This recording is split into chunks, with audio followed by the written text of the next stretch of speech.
Lines in just a few hours.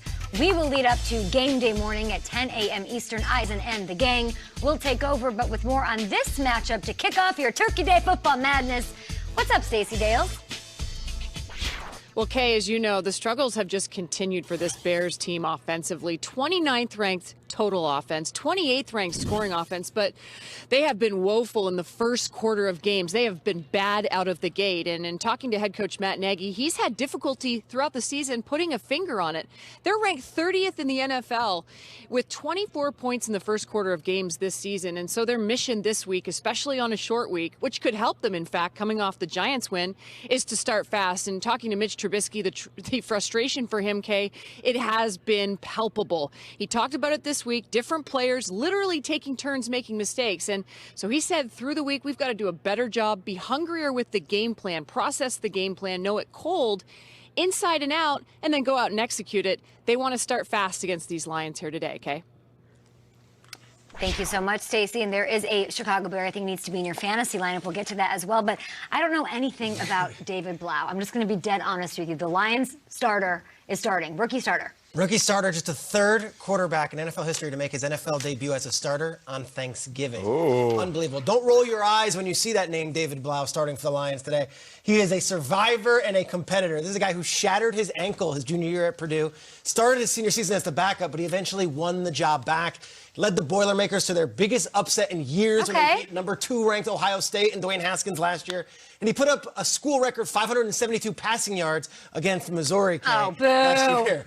Look, he's also a survivor in other ways. His mother is a cancer survivor, and when the story of Purdue fan Tyler Trent and his love for the Boilermakers captivated that whole country last year, it was David Blau who was the one taking Tyler under his wing throughout. Lightly recruited guy, undrafted guy, and a dude who has been through it all, both personally and now professionally.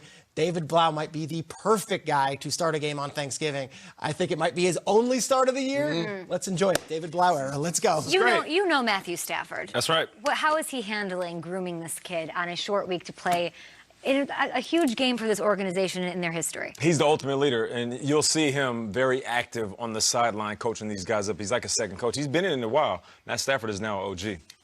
Playing on Thanksgiving, fun? Oh, Great. yeah. You know, when I was in Detroit, it was one of those situations where we weren't in playoff contention. So this was the closest thing to a playoff game that we were able to get on the main stage. So it was our big wave to the nation. Like, we actually got talented players. Yeah. We're a football team.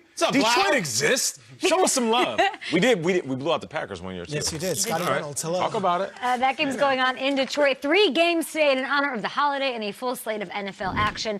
Let's play a fill-in-the-blank style game. If you watch our show during the week, we like to do Whiteboard Wednesday. Can't do that today because it's Thursday, so instead we're going to call it Blanksgiving. Perfect. Fill-in-the-blank style. Read a sentence, and here we go. The Lions and Cowboys each have a game every year on Thanksgiving, but the teams for that third game rotate. I brought this up yesterday. I don't like that. It's the Saints and Falcons tonight, but what team would you want to see play a Thanksgiving night game every year? Okay. If you had to pick one. Or listen, who you got? I'm going to go with the squad that we continually disrespect.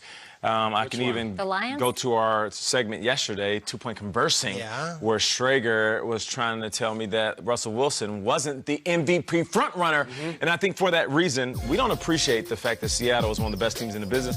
And they also have a quarterback that is one of the best to ever do it. I'm not saying in this era. I'm saying one of the best to ever play the quarterback position. So Seattle Seahawks, because we don't see them enough. I always want to turn it forward and look forward. And I feel like the NFL is always looking towards the next generation. By week 13, we know if that first overall pick is ready to go. I have this theory. Whoever goes first overall, the team with the first overall pick, they host a game. So we see the first overall pick on national TV. I would love to see Kyler this. Let's go. By week 13, it's usually a quarterback. He's usually doing it. Last year would have been Baker in the height of Baker Mania. Give me this. Give me Kyler in the Cardinals. Good. Whoever the first overall pick is, we'd have to move the draft back a couple weeks. Who cares? Let's do it. I like it this way. Peter's always the idea guy. Carries around a tape recorder and keeps track of his ideas. Mine's more traditional. It's one of the teams that's playing today. I want Buffalo. It's very simple. On Thanksgiving, you want maybe some outdoor football, maybe some weather football, an old market, and a crazy fan base. And guys, there is a classic video I'm going to share with you on this national holiday right now, back from Super Bowl 27, when it was also Bills-Cowboys. With Bills-Cowboys today, I can think of no better time than to share with America the classic Bills fan, Mark Miller, fire in the hole. And we're the Bills, and I can't wait to rub this in his face. He's been telling us this for over 10 years about Dallas. Now it's the Bills. Buffalo all the way this time. 3 times. The 3rd time is a charm. Dallas is going down, Gary. Only Buffalo is going to win it. Dallas is going down. Yes! You know what I'm thankful for? On this morning, we're crediting the George Michael sports machine with that clip. The rest of the day for me is gravy. Buffalo. I love really fun holiday today, family holiday. Yesterday, there was a holiday called Make Out Christmas. Yeah. If you're new to our show, it's basically old flames reconnecting the night before you come home from college. You see your old flame. Hometown bar. It's not a Sam Darnold holiday. Yeah. It's just a holiday for everyone. I'd like to know the NFL player you fell in love with on Thanksgiving. Okay. What? I got It's easy for me. And I'm not being a homer because I play for the Lions. It's Barry Sanders. Come on now. Sitting at home, relaxing. He's like Santa chilling. Claus of Thanksgiving. That's exactly what it is. You're in the kitchen and you hear somebody screaming, then you run into the living room. They're like, yo, come see this run. And you rush back in with your plate. You got macaroni and cheese falling off your face.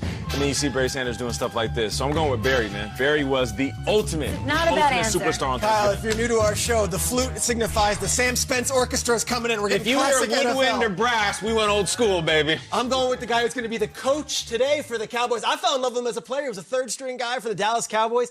1994, Jason Garrett gets it in. Aikman's out, Rodney Peete is out, and look at number 17. The redhead out of Princeton comes in there in the NFL's 75th season and throws just darts all over the field. He beat Sterling Sharp and Brett Favre because he's throwing the ball to Alvin Harper. 42-31. Jason Garrett was amazing. I fell in love with him then. And I think Cowboys fans might still have a place in their heart for him. They could use a win today, though, I'll tell you that. The original red rifle? That's it, man, before Andy Dalton. You know, we've said before, the 1994 season is my favorite season in history, and here's Exhibit A of that. Look who I wrote down before Peter even showed his. 1994, Sterling Sharp, Packers, Cowboys, same game, same year. Give me the flip. Jason Garrett was the takeaway, but can you hit me with it? Guys, Sterling Sharp was the best player on the field. 9 for 122 and 4.